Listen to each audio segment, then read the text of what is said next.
नमस्कार दोस्तों, मैं हूँ आप सबका भैया और आप देख रहे हो भैया talks secrets of English speaking, जहाँ पर मैं आपको बताता हूँ अंग्रेजी सीखने के सीक्रेट्स। दोस्तों, हमने शुरू की है एक वोकेबलरी सीरीज़ की शुरुआत जिसका नाम है बेसिक वोकेबलरी इन यूज़, जिसमें आपकी अंग्रेज़ी की पूरी बेसिक वोकेबलरी कवर होती है। और ये सीरीज़ ख़त्म होने के बाद इंटरमीडिएट, अपर इंटरमीडिएट और एडवांस लेवल वोकेबलरी की भी सीरीज़ आने वाली है। सिर्फ यही नहीं, तो अंग्रेज़ी ग्रामर की भी सीरीज़ आने वाली है। तो अभी चैनल को सब्सक्राइब कीजिए, बेल आइकॉन प्रेस करके वीडियोज़ की नोटिफिकेशन पी पाइए, ताकि जब मैं वीडियो अपलोड करूँ उसकी नोटिफिकेशन आपके मोबाइल पर मिलती रहे। तो जुड़े रहिए हमारे साथ। तो चलो बिना टाइम वेस्ट किए शुरू करते हैं आज का हमारा नया टॉपिक। तो दोस्तों, ये हमारा यूनिट 50 जो कि है conjunctions and connecting words. Conjunction होते क्या है दोस्तों, कनेक्टिंग वर्ड्स होते क्या है। Conjunction and connecting words basically same meaning है, कोई डिफरेंस नहीं है। तो कंजंक्शन क्या है? Conjunction join two parts of a sentence, कि जो सेंटेंस के दो पार्ट्स होते हैं उनको क्या करता है, जो जोड़ने का काम करता है। Conjunction join two parts of a sentence and help to show the connection between the two parts of a sentence. सिर्फ सेंटेंस को जोड़ना ही काम नहीं है उसका, तो उनका जो कनेक्शन है, उनमें रहने वाला जो रिलेशन है, वो भी बताने का काम, या वो रिलेशन जोड़ने का काम क्या करता है, कंजंक्शन करता है। Note the use of commas before some connection conjunctions. यहाँ पर आपको कुछ नोट दिए कि कॉमास का यूज़ करना पड़ता है आपको अलग अलग कंजंक्शंस में। कुछ कंजंक्शंस के लिए हमें कॉमास का यूज़ करना पड़ता है और वेरियस साइंस जो है, ठीक है, उनका यूज़ करना पड़ता है। तो हम देखेंगे कंजंक्शंस कौन से, जैसे कि बहुत ही कॉमन है हमारा एंड, बट, बिकॉज। जैसे कि हम किसी को कारण देते हैं, रीज़न बताते हैं ना, कि मैं यहाँ गया था क्योंकि, क्योंकि क्योंकि क्या, क्योंकि जो वर्ड है क्योंकि हिंदी में क्या कर रहा है, दो सेंटेंसेस को जोड़ रहा है, दो पार्ट्स को जोड़ रहा है। जैसे कि मैं गया था, पर क्यों गया था, इस कारण से गया था, डाइजेस्ट इस कारण से गया था, मतलब क्यों गया था, और उसका कारण भी हमने क्या किया, सिर्फ एक ही सेंटेंस में क्या किया, पूरा किया। और किसकी वजह से किया, हमारा वर्ड था जो क्योंकि। क्योंकि मतलब अंग्रेजी में बिकॉज ऑफ और बिकॉज, समझ रहे हो। तो इस तरह से दो पार्ट्स होते हैं सेंटेंस के, उसको जोड़ने का काम एक क्या करता है, कंजंक्शन करता है। जैसे कि हम जानते हैं एंड, मतलब कि टेल्स यू मोर, कि अगर कुछ भी कोई भी सेंटेंस में हम एंड का यूज़ करते हैं, तो उस सेंटेंस का और कुछ इन्फॉर्मेशन हमें बताने के लिए हम एंड का यूज़ करते हैं। कि जैसे कि आई एम योर भैया, बट सिर्फ भैया ही हूँ क्या मैं, तो मैं कह सकता हूँ कि आई एम योर भैया and a law student. And a law student, मैं आपका भैया हूँ और मैं क्या हूँ, एंड, और जानकारी दे रहा हूँ ना मैं आपके लिए, आपको और जानकारी बता रहा हूँ, इसलिए मैंने क्या यूज़ किया, एंड का यूज़ किया, समझ रहे हो। और मैं भैया हूँ और मैं क्या हूँ, विधि का छात्र हूँ, लॉ का स्टूडेंट हूँ, समझ रहे हो। तो इस तरह से एंड का यूज़ किया जाता है। मैंने हिंदी और अंग्रेज़ी में सिखाने की कोशिश की, लेकिन मैं कहना चाहता हूँ कि आप अंग्रेज़ी में सीखने की कोशिश करें। तो एंड आप तो समझते हो, और बट को क्या कहते हैं हिंदी में, मतलब हिंदी जाने दो, बट होता क्या है, जैसे कि मेक्स अ कॉन्ट्रास्ट। जैसे कि यहाँ पर एग्जांपल है, they are rich but they aren't happy, कि वो रिच तो है, वो श्रीमंत तो है, ठीक है, वो अमीर तो है, बट दे क्या नहीं है, खुश नहीं है। मतलब कॉन्ट्रास्ट, विरोधाभास जैसे कहते हैं ना, जैसे कि कॉन्ट्रास्ट, कॉन्ट्रास्ट तो पता ही होगा शायद आपको। अब मुझे इसे एक्सप्लेन करने में दिक्कत आ रही है। कॉन्ट्रास्ट मतलब कुछ जैसे दिख रहा है उससे विपरीत, या फिर कि जो है लेकिन उसके पीछे भी कुछ है, मतलब सफ़ेद सफ़ेद का काला, या काला सफ़ेद भी बोल सकते हैं ना। कॉन्ट्रास्ट दिख रही है ना आपको, काला भी है और सफ़ेद भी है। कॉन्ट्रास्ट, आदमी के दो पहलू होते हैं, एक होता है अच्छा और एक होता है बुरा, दोनों में क्या है, कॉन्ट्रास्ट है, समझ रहे हो। कॉन्ट्रास्ट मतलब अलग अलग होते हैं बेसिकली। तो यहाँ पर एग्जाम्पल पे तो समझ सकते हो ना कि वो अमीर तो है।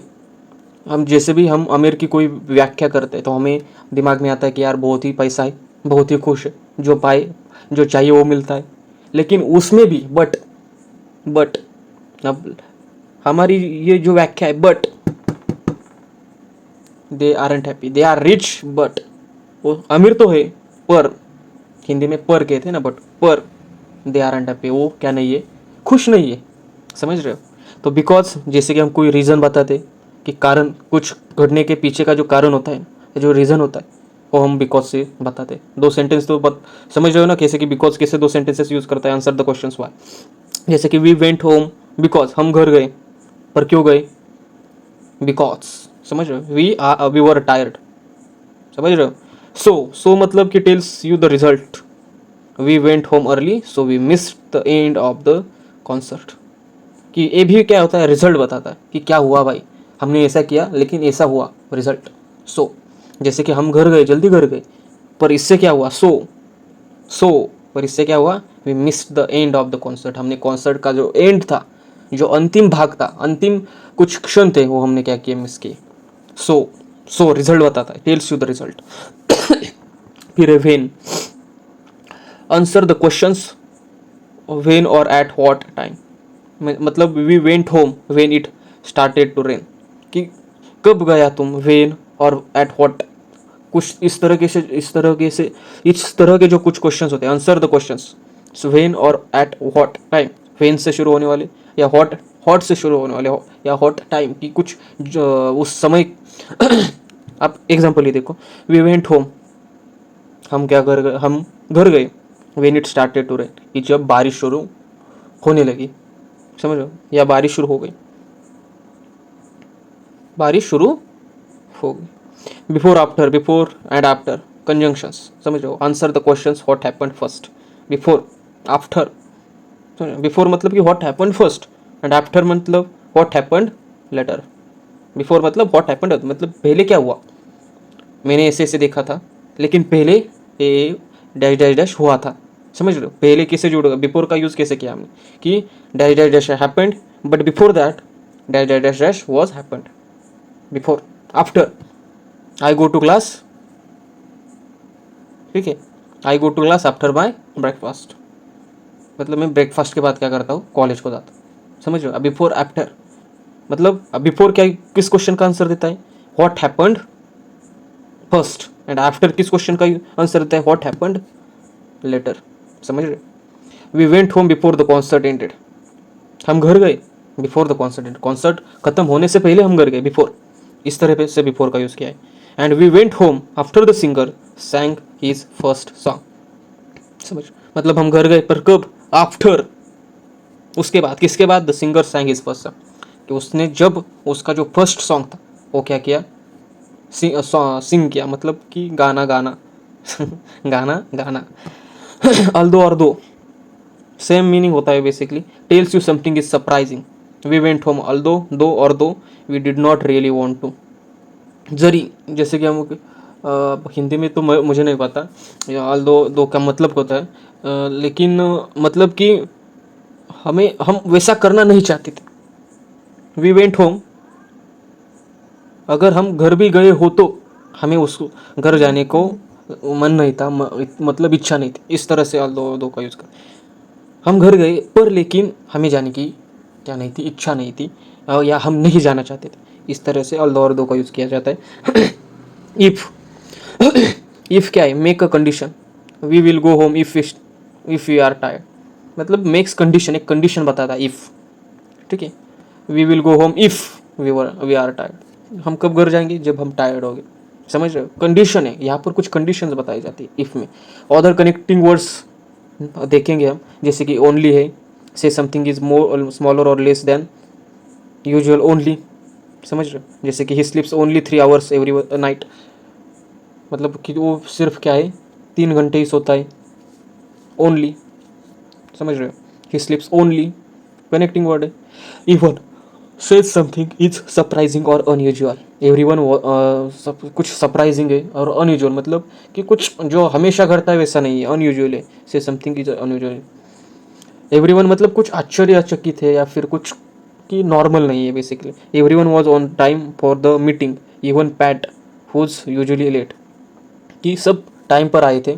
इवन पैट, पैट जो लड़का था कि जो हमेशा लेट आता है, लेकिन वो भी इवन पैट क्या हुआ था कि टाइम पर आया था, इसलिए इवन का यूज़ किया। Even Pat who's who is usually late, कि जो क्या होता है, हमेशा लेट होता है, वो इवन वो भी क्या है, अब टाइम पर आया था, आज टाइम पर आया था। Like makes a comparison, comparison करते रहते हैं ना। She looks like her dad, she looks like her dad, वो कैसे दिख रही है, पिता की तरह, उसके पिता की तरह दिख रही है। Like makes comparison, comparison, comparison, समझ रहे हो, comparison. Than used after a comparative adjective और एडवर्ब। देन का यूज कब किया जाता है? Used after a comparative adjective और एडवर्ब। जैसे कि यहाँ पर भी कंपेरिजन होता है, लेकिन यहाँ पर कुछ डिफरेंस आपको मिलेगा। Ann is older than Chris. किससे? एन किससे ओल्डर है, किससे ज़्यादा बड़ा है? तो क्रिस से बड़ा है। She works harder than she does. समझ रहे हो? मतलब कि शी, मतलब कि कोई इसका मतलब इस एग्जाम्पल शायद एक हस्बैंड और वाइफ का कंपैरिजन है कि वो क्या करती है, शी मतलब जो वाइफ है, works harder than he does, कि उसके पति से भी ज़्यादा क्या करती है, ज़्यादा काम करते है, ये बताने की कोशिश की है। तो यहाँ पर ऑल्सो और टू और एज वेल मीनिंग सेम होता है तीनों का। से something is in addition, addition में बताते हैं ना, जैसे कि एंड भी हमारा एडिशन करता था और इंफॉर्मेशन बताता था। He works in store sorry, he works in the store and, ठीक है, समझ रहे हो, and she does also too as well. She works in the store and she does also too as well. समझ रहे हो? ये कुछ सेंटेंस मुझे ठीक नहीं लग रहा। ही वर्क्स इन द स्टोर, ठीक है, and she does, but what she does, यहाँ पर कुछ दिया नहीं है ना, इसलिए कुछ समझ में नहीं आ रहा है मुझे कि एग्जाम्पल किससे दिया है। तो एंड भी है, ऑल्सो भी है, टू भी है, एज वेल भी है, मीनिंग सेम है सभी का। तो आपको कुछ डिफिकल्ट नहीं है, बहुत ही आसान था। यूनिट था हमारा, यूनिट नंबर 50। दोस्तों, अगर कोई पॉइंट आपको समझ में नहीं आ रहा हो, अगर कोई दिक्कत आ रही है समझने में, तो आप कमेंट में भी आप जो भी आपका प्रॉब्लम हो लिख सकते हो, वो कमेंट में कमेंट कर सकते हो। अगर आपको मुझे पर्सनली कुछ कहना है तो आप मुझे इंस्टाग्राम पर डीएम कर सकते हो, जिसकी लिंक मैंने डिस्क्रिप्शन में दी है, और इंस्टाग्राम का आईडी भी मैंने मेंशन किया है। तो चलिए मिलते हैं अगले वीडियो में, तब तक सावधान रहे, सतर्क रहे और सब्सक्राइब करते रहे।